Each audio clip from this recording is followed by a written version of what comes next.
I don't know why. I want to build a satellite. So that's all I ever want. This guy is the Indian Elon Musk. His name is Rifat and he built his first satellite at 16 years old. He just signed a SpaceX agreement and now they're bringing space to SF. Yes, after launching the satellite, an issue, the battery was overheating. If we don't solve it, it will just, like explode. 3 days, couldn't sleep at all. This will be an OpenAI moment for space sector. I won a NASA competition, I still remember, and they gave me a free launch slot. And it accidentally became the lightest satellite, and there was like huge, it went viral, bringing space to SF.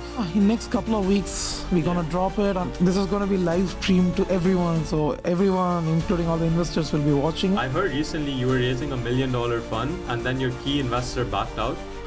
Yeah, I mean, see, that was bad. Hello. I'm completely new here in SF. I've only been here 2 months. And I don't know if you've noticed, but every city has a whisper. And I think Paul Graham has one of these essays. It's called Cities and Ambition. And being here in SF, there's a particular whisper that I hear every single day. Oh, what is that? First, let me tell you about LA. LA whispers you're not famous. I'm from LA, bro. I just moved to SF 3 months ago. What was LA whispering to you when you were there?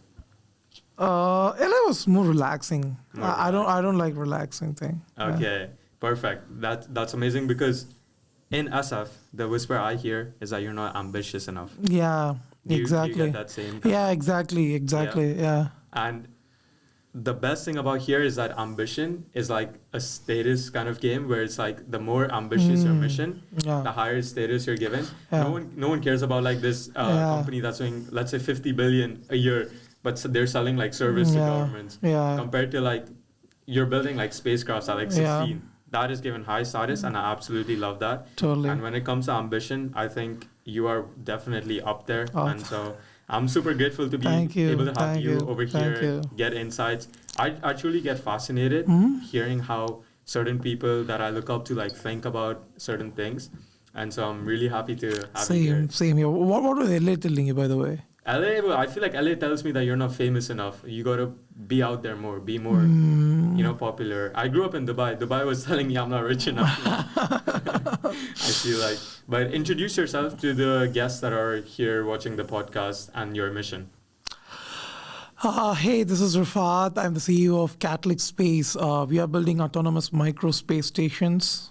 Basically, these are labs where we can host new applications and manufacture in space. Our goal is to make space boring. Make space boring. Yeah, make it so frequent that it just become boring. Make space boring in the coolest way possible, I would say. Yeah, totally. Like, right now, like 10 years ago when a rocket gets launched, everybody used to look at, now it's just open YouTube, SpaceX will be launching something always. Yeah. Right? So that is what we want to do for in-space infrastructure and actual applications in space. Okay, so from like a non-engineering perspective, what you're doing is basically providing the infrastructure to send stuff to space. Is that like, I'm a total idiot, so I'm going to say this in like the most stupid way, but is that somewhat accurate? Yeah, the thing is like, see, right now, if you are building some software, you can quickly host it in cloud and, iterate it fast and go to market. But in space, it takes like 4 to 5 years. Takes a long time. You need to bring a lot of resources inside to build everything from scratch, from satellite, coordinating launch, regulations. We want to eliminate all of that. So that's why we say that we want to become AWS for in-space infrastructure, where we mass manufacture satellites and take care of everything, where people can just host their payload and get data right in their browser. So we can enable faster iteration cycles and faster go-to-market in space. Amazing. And there's 4 of you working on this mission together, right? Do you want to mention your co-founders' names? With me, I have Clinton Anthony, he's a VP Mechanics, and I have Keithan Chund, he's VP Avionics, and then I have Saqib, he's a marketing officer because, he makes sure that people know us and we can sell more. Yeah. When I first heard about like your story, it reminded me of the Fantastic Four plot. Have you seen that movie? Yeah. It's like 4 of you guys from all these different walks of life coming together to solve like your life's biggest mission, in a way. You were like building satellites at the age of like 16. One other person was building like this rocket launcher in his bedroom. That's what I heard. And you're here together in SF. I think like it's one of the coolest stories. Let's start all the way from the beginning, your origin story. So the media says that at the age of 16, you're building satellites, sending stuff to space while everyone else is playing Fortnite. How did you even like get into this, stream? Is this an interest of yours from the beginning? How did you start?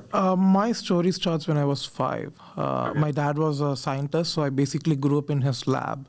So that was my, those were my toys.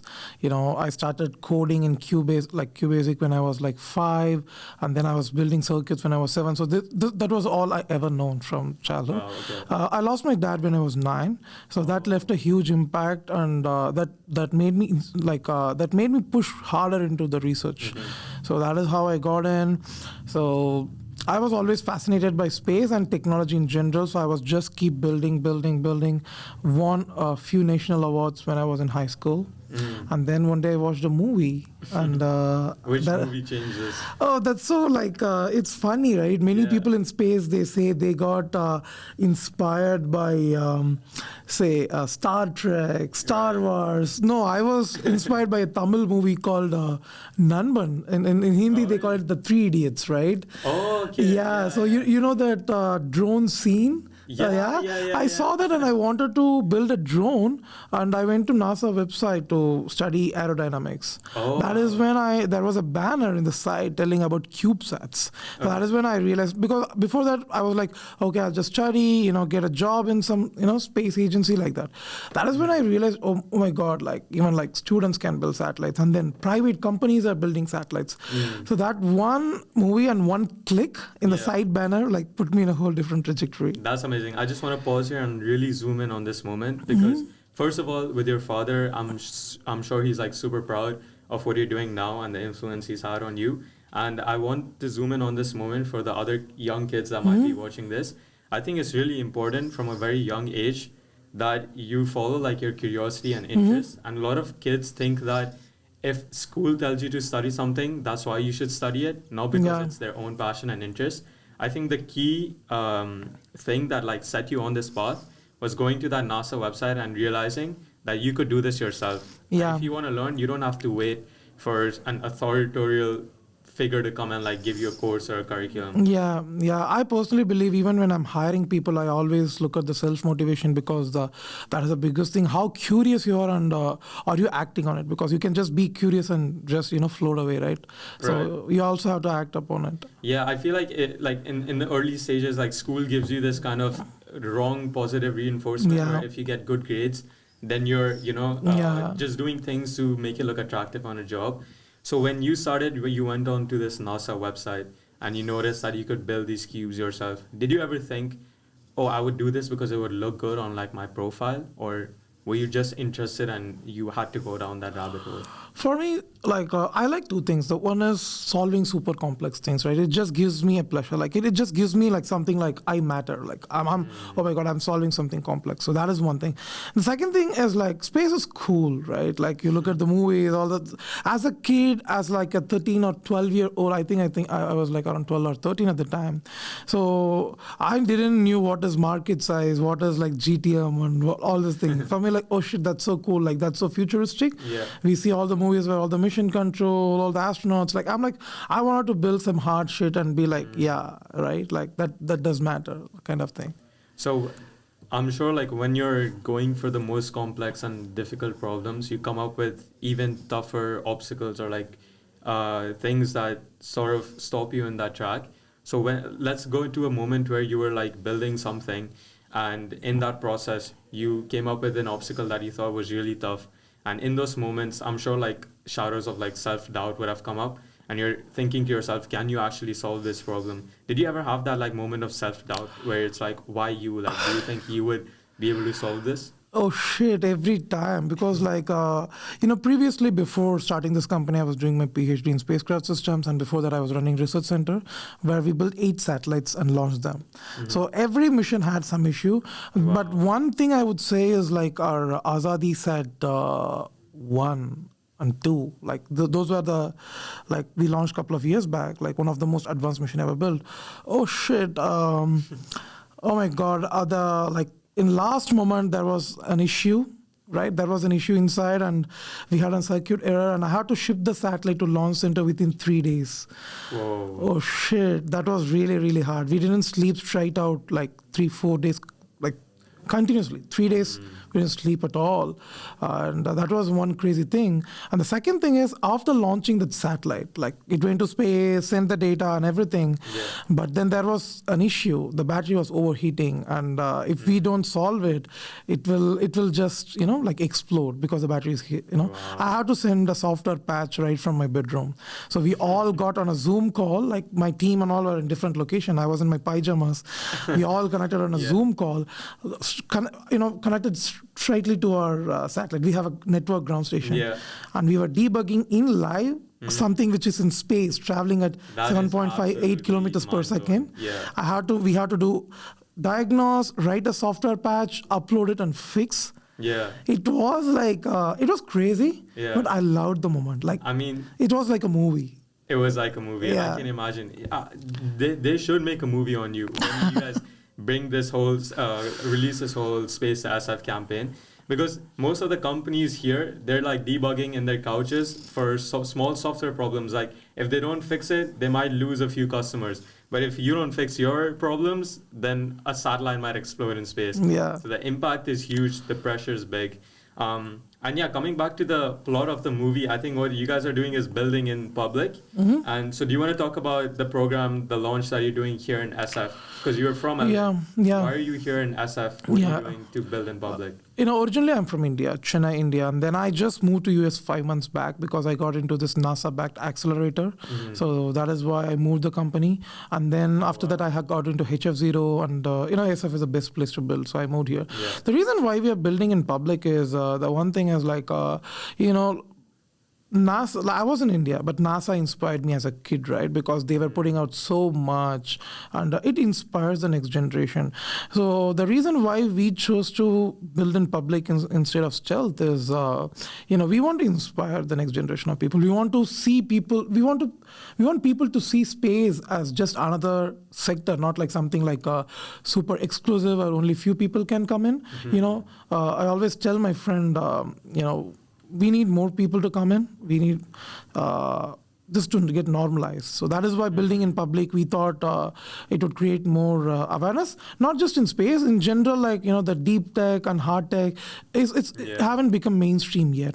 So I think we building in public would help the cause. I think that's, there's some beauty behind that story, where you're making something so unimaginable, out of reach, something that is like accessible to almost like everyone. Exactly. That's the narrative that you're going after. I was just talking to my other friend, the how to make it accessible.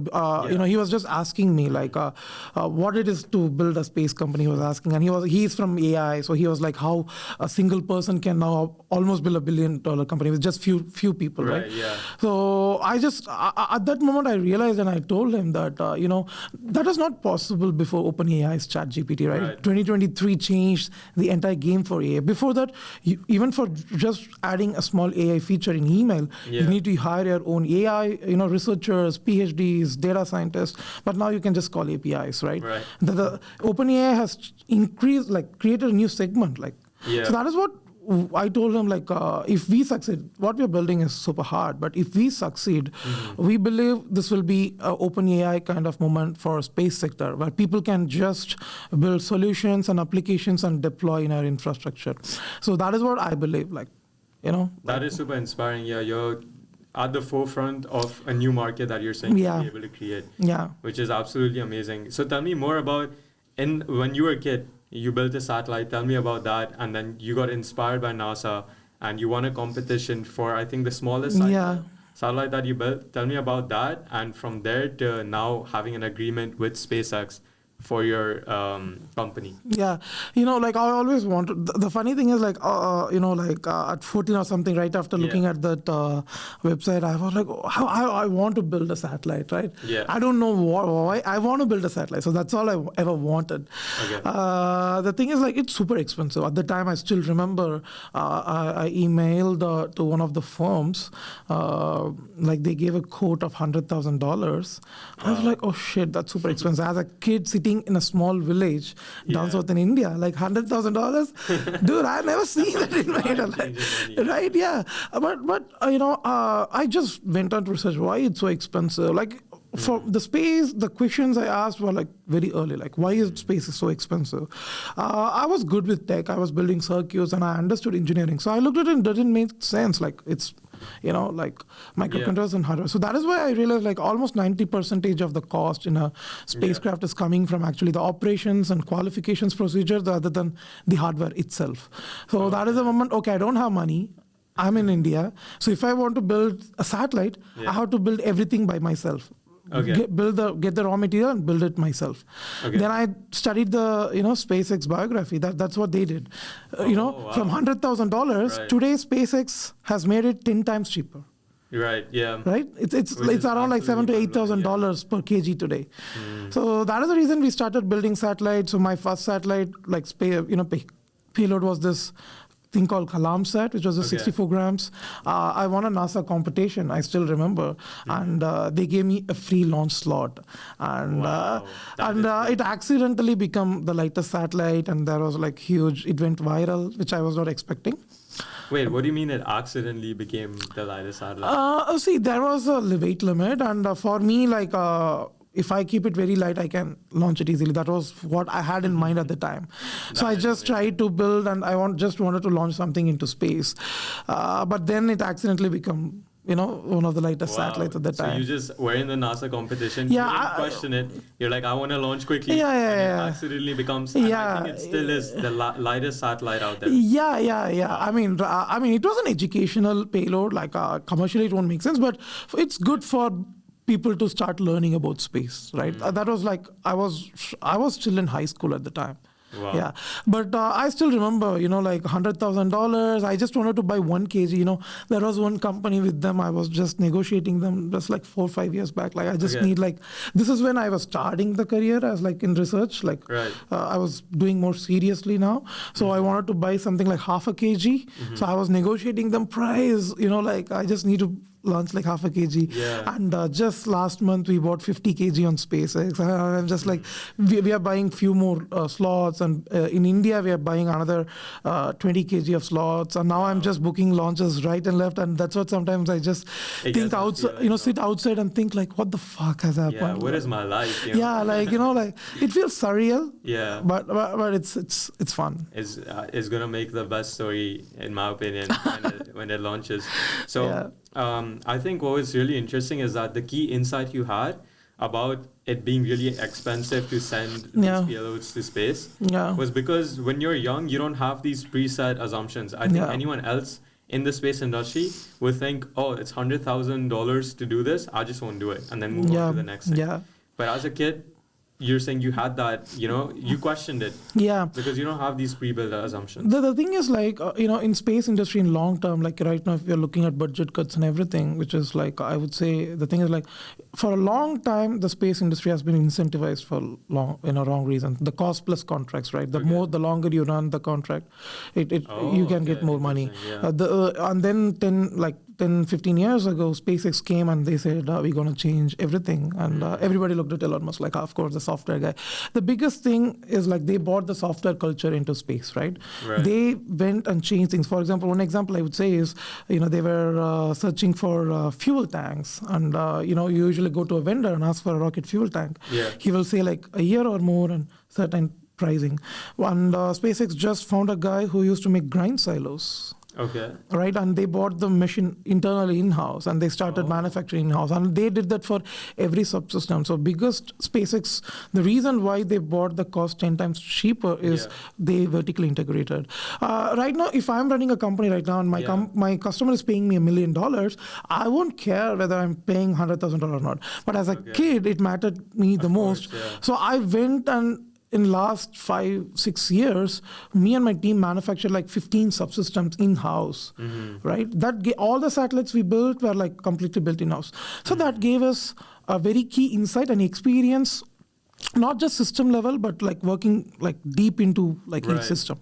So that is why right now in our company, the main core principle is vertical integration and vertical manufacturing, which is we do it from tip of the rocket, the deployer, to the data in your browser. It's all end to end, like completely vertical integrated. And we are the only company in the world right now doing to this level of vertical integration. Of course, in satellite, SpaceX does it in the rocket side. That's absolutely amazing. So on a scale of like, let's say 1 being like the easiest to Neil Armstrong stepping on this moon, how difficult would you say is this problem that you're solving? Like, how would you say, how important is this breakthrough that you came about?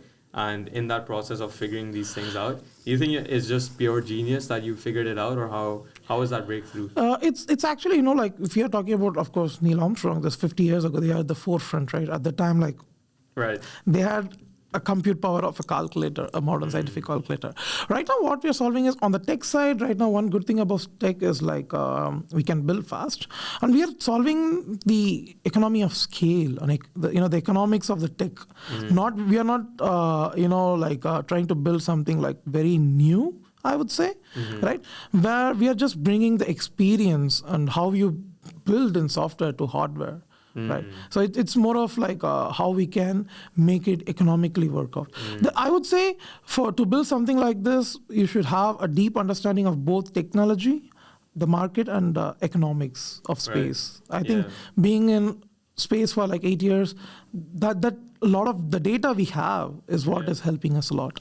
Yeah, so like the way that I understand it at least is that before, if you want to send anything to space, it would be these large contractors charging you a lot of money and like causing you a lot of time because it makes them more money. But you guys came, or actually SpaceX led that on the forefront, where they're like, no, we want to send something to space. We want to make it as simple, easy, cost efficient, time efficient as possible. Yeah. And you're here now, like building the infrastructure around that. SpaceX solved the launch problem, but we need to solve the space infrastructure and bringing it back, because our lab is not just you can host application, you can also manufacture in space and bring it back. For example, the demo is what we are doing in next 2 weeks, less than 2 weeks. What we're doing is right now, like if you're a company, instead of building your own entire satellite, hiring a lot of people for each department's expertise and doing the regulations, everything, we are just like, if you are building a camera or you want to manufacture something in space, just build that part and ship it to us. And in next 6 months, it will be in space. And you don't need to operate all those huge ground stations and everything. We take care of all that because we have our own ground station network. You can just log into a portal and start downloading the data and start interacting with It's them. as easy as sending a postal service letter to another person. Yeah.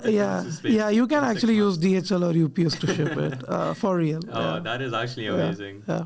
So I want to ask you this question, because I think it's really exciting when you're trying to solve a really tough or ambitious mission, that you meet someone that you admire and you see how they operate. And I'm a very curious person. I love to see how people I look up to operate. Are there any people that you've met and you really admired the way that they work or think? I'm just basically asking, tell me some cool stories about some cool people that you guys have met in your journey so far. See, the big inspiration in terms of my engineering philosophy is, of course, I never met Elon Musk. I would love to meet someday. If somebody can intro, that would be great. But I read his biography and the SpaceX. There are a couple of books regarding SpaceX. So the way they operate is something I admire. So we are just copying the SpaceX playbook for in-space infrastructure. So that is something I admire a lot. What is one quality you would say that Elon Musk has that you think other people underestimate? Question everything. If somebody comes and says this system is $100,000, you ask why, and they answer. And most of the reason, the more why you ask, the more deeper you go, and then you discover like, whoa, it is it, and then you can actually solve. The problem is not a lot of people ask enough whys and whats. I think that's really powerful. And you got to where you are by asking whys as a kid. Yeah. And, that's amazing. So let's talk about the SpaceX agreement, because how do you feel looking up to Elon Musk? You look up to SpaceX. They're the forefronts, the people that you want to be in that space, even though it's a different division. And now you have an agreement with them. Yeah, it is, of course. Like if you like the SpaceX agreement, the thing is like we bought launch on board of them. Like I mean, if you have enough money, you can also go and buy. But one thing here, key different is we are not going through any third-party aggregators. We are directly working with them. One is they have a minimum contract value, and the second is the integration part. Okay. Basically, you need a deployer to separate the spacecraft from the launch vehicle. Usually, that itself costs more than like $150,000 to $200,000 per mission, and we manufacture this in-house. We have already tested and proven it in space, and we even got a defense contract for that back in India, which we are not pursuing because we are now a US company. But that deployer is like 10 times cheaper to manufacture internally. Okay. Right? That is the reason why we are able to directly work with them, and we have like a lot of experience. I mean, I used to get into the rocket and used to put bolts and nuts for my previous mission. So we have a lot of experience working with them. So that is why we signed the contract. What it means for us, like we are onboarding customers left and right. We are already having like about to close like 1.2 million in booked revenue. Right now we are sending the contracts and it's being signed. But the reason why we did it in last 60 days as part of our HS0 program. The reason why we have the spacecraft. With that and our experience, we're able to directly work with SpaceX to get the launch contract. Like SpaceX, we are also working with Indian Space Research Organization and Skyroot, another company in India. So we have multiple launch providers, and we are just onboarding customers as fast as possible. And so you said you're working with like ISRO as well? Yeah. That's amazing. I mean, being an Indian, I know how they had first sent their first, was it satellite? Yeah. And it was super inspiring. And I think you're putting India on the map, working with them in this like super big mission. I think it's really... Yeah. Of course, like before starting the company last 5 years, I basically lived around ISRO, right? All the missions I used to feel. It inspires. The outside world does not know where India is in terms of space technology. But in last like multiple attempts like we did in lunar landing, India is the one which succeeded perfectly. And if you look at the design of the recent Firefly mission, it looks similar to Chandrayaan 3, which shows that India has a good design knowledge. So a lot of incredible stuff happening in Indian space sector. That's why even our manufacturing units of the subsystems, we do it in India because we can really take advantage of manufacturing, because with China we cannot work. We know what's happening, but India is. I think India is going to be the China for manufacturing capital for the defense and space applications, because we are good with everyone. We have maintained a healthy relationship and reliable and trustworthy. Sure. So I think India is going to play a huge role in future of space sector. Yeah, and I'm super proud to be from the country and you as well. Yeah, of course. Yeah. Do you ever think like, you and your co-founders sitting in a bedroom behind the cameras thinking, we're actually going to inspire the next generation of people to come and look into space and in this sector? Does that ever hit you that you guys are the next Elon Musk that people will look up to when it comes to this area? I don't know if I would become the next Elon Musk. Maybe I would become like a first Rifat. People know. Oh, okay. I like that. I mean, Elon is very unique. I admire him for his work in SpaceX and Tesla technologically. Of course. Sometimes we build these things. Sometimes randomly students come to me and tell me that when you build the satellite, you are my inspiration. I was in school at the time. I was a kid. I feel like, oh my God, like some people are looking at us, and also I feel sometimes old, right? Because that kid, he'll be like, I was a kid, I watched you on TV, and that guy is now in college, and I realize, oh shit, I'm old. I'm becoming old. So it's a mixed emotion. Yeah, but I feel that you have so many interesting parts of your story that might not be as well known now. But you're in that process where you're like working behind the scenes. And when I say Elon Musk, I just mean his undiscovered stories are coming out now. And I'm sure like in a couple of years, yours will be out there. Maybe this podcast will be out there for people to see. Yeah. So tell me about where you are now. And I heard recently you were raising $1 million fund around, and then your key investor backed out. Yeah, I mean, see, that was back in India. See, there are a lot of launch vehicle companies and Earth observation companies which are like mature and like they're older. Like the industry is old enough. Yeah. So it's like there are good companies in India which get funded and are operating. What we are building is like it's futuristic, and I would say it's at the like the upcoming industry, right? The cutting edge, I would say. So it's hard. Like raising fund, especially for deep tech at a good valuation in India, is super hard. So when we tried to rise in India, we didn't agree with the valuation because we were already having customers. We already bootstrapped the company to put a spacecraft into orbit, right? Usually it takes like 3 to 4 years for a new space company to do that. Yeah. We did that in 7 months. So they were giving me valuations, and I was like, dude, if I wait for a year, I can have that in revenue. I don't even need to raise your fund. If I'm raising fund, that should be at a good number where I can accelerate it and even go forward. Like this is more of a holding back. So that's why we didn't agree. The investor has to back out. But at the time, that is when I got into this accelerator, got to US, and just on a Thanksgiving weekend, I came to San Francisco, and we ended up raising $1.7 million in 2 weeks. That was like crazy. That is SF for you. Yeah. So that is where we are at right now. We got into the HF0 residency, which is like one of the most selective residency program for startups in the world. So we have the demo day coming in 2 weeks. We have this capsule, which is what basically we use for manufacturing in space and bringing it back. We have the drop test of the capsule coming in 10 days. We're going to drop it from an airplane and test how it's going to orient, its dynamics, and it has to open the parachute and come land. Wow, so and you're doing that all here in SF? Yeah, here in SF. We are doing it in real time, and we are inviting all the people to that to show like how our technology works.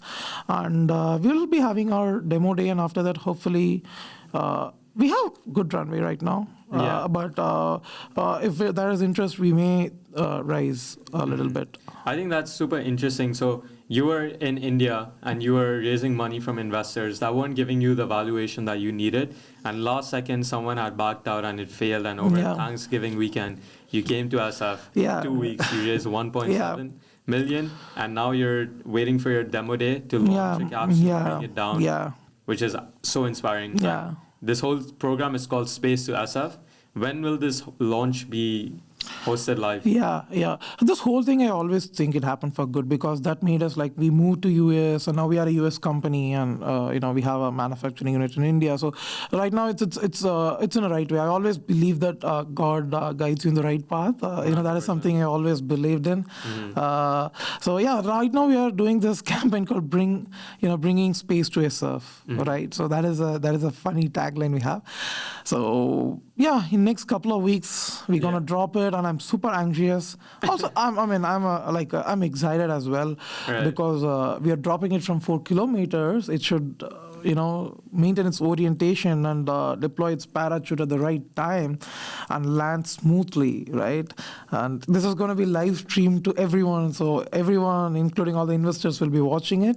Wow, I can only imagine the pressure you're under. No, yeah. And on the other side, I'm also like signing all the customers. We have like new customers waiting, so I'm like on the other side, I'm just sending out contracts, and it's super pressure right now. Yeah, it's a lot of pressure. What do you do to sort of keep your mood or let's say emotional state in a stable, let's say like a stable equilibrium, so you don't get dissolved under all this pressure? Taking way more rides. I don't drink. I don't go to parties. Like none of that are my thing. The only thing which really relaxes me is long drives, and I love Waymo. I just if I'm too much tense and I need to solve something, I'll just book a Waymo, go around the city, think with my iPad. I'll just start taking notes, and then by end of the ride I'll be more relaxed. Where do you put the end stop? Do you put it like back? I'll randomly I'll just close. I'll randomly select it. Presidio is my favorite thing. I always roam around there. It's beautiful. Presidio. Okay. Presidio is beautiful. Okay. So I roam around there or in the pier. I sometimes take ferry rides because after space, something I really love is ocean. So the ocean. Yeah, these things, these two calms me down. Wow, that's amazing. It's like the two biggest parts of either the Earth or the universe is on the ocean. Yeah. Well, that's absolutely amazing. So you're bringing space to SF and you're building in public. Is there anywhere you would want to send the viewers that are watching to go keep up with this campaign? Where should they follow you? Of course, our website, catalyx.space, and follow us on Twitter. Right, Twitter and LinkedIn. So that is where I'm very bad at, social media. I just like to just keep building, and I also hate LinkedIn. with passion, to be Yeah, honest. I don't like LinkedIn Oh my either. God. Everyone's too. Self-congratulatory Yeah, and I hate that. just show the best version of them. X is more of a thing, I feel like X is getting so popular, yeah, especially among the. yeah, I mean, yeah, it's been popular among the yeah. entrepreneurs because it's such a low friction, easy way. Especially like look at what Elon puts on X. I think Yeah, it's absolutely yeah, hilarious. yeah. So yeah, X and unfortunately LinkedIn too, because we have to maintain LinkedIn. That's for the So investor. If you're an investor, go to LinkedIn. so If you're a both the follower, go on places. Twitter. Yeah. Yeah. What's your Twitter? My Twitter? The Catalyx Twitter. Yeah, it's Catalyx at Okay. Catalyx. At Catalyx. Yeah, I think the best thing is just go to catalyx.space, Okay. and from there you can go to all our social media. Okay, perfect. Thank you. Yeah. I think even though you're saying you're not as good as media, you're wonderful on the podcast as a guest. Oh. And it was so fun to talk to you. I'm so inspired. I feel bad after this. I'm going back to do some software, small little problem where you're here trying to build the next. I mean, it's crazy, right? It's like every problem, like right now, like even if it's software or hardware, in SF, it's unique. It's like no other place. So let's say to all the dreamers around the world that want to solve the next biggest problems, they have, big ambitions like you. What would you tell them that are watching this podcast? My favorite thing is the NASA's rover launched to Mars last time called Perseverance, right? Looking at my own backstory, I almost thought of giving up a lot of time because this sector is unforgiving, and I've been in this for last 8 years, right? Coming from a small just writing a research paper to here, so a lot of time. If I gave up, I could have just stopped there. So I think it may sound cliche, right? But the biggest thing, if you are working in a very big problem, which is so futuristic, perseverance is one thing which matters the most. Perseverance. And I would say, even though you wouldn't say it because it comes naturally to you, but you have to be obsessed. And the way you talk, the way you think, you're absolutely obsessed from the first part in the space rocket to the software, to the clients, to the customers. Obsessed to the level that people think you're crazy, right? Because just imagine, sometimes my mom asks what you're doing. I'm like, I'm building labs in space. Half of my friends and family don't even understand what I'm building. Yeah, I can imagine. But it's good. At least you have a really good team and 3 other people that are as inspired. God. We have an amazing team. Right now, we are a team of 15 people.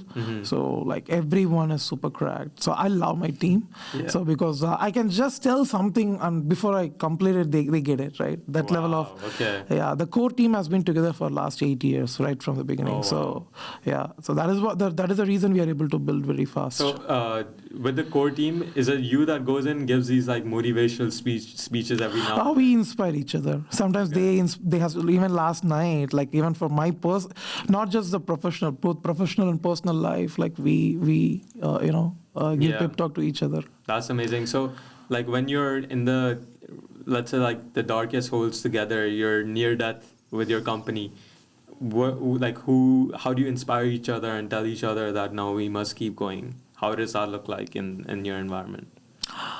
Couple of years ago, we have seen the lowest parts of our life. So once you hit the lowest, from here, all you can go is only upwards. And so that is the thing. We have seen, in terms of mission, in terms of business, a lot of things. So I think for me, to be honest, personally, I think having belief in God is a huge thing that has because it's always whatever happens, we can. You gotta have that. You need to have that blind faith. Yeah, the blind faith. Sometimes the blind faith is very important to have. Yeah. Right. Yeah. Sometimes it can be in God or in the universe or in yourself. I'm religious. I agree. For me as well.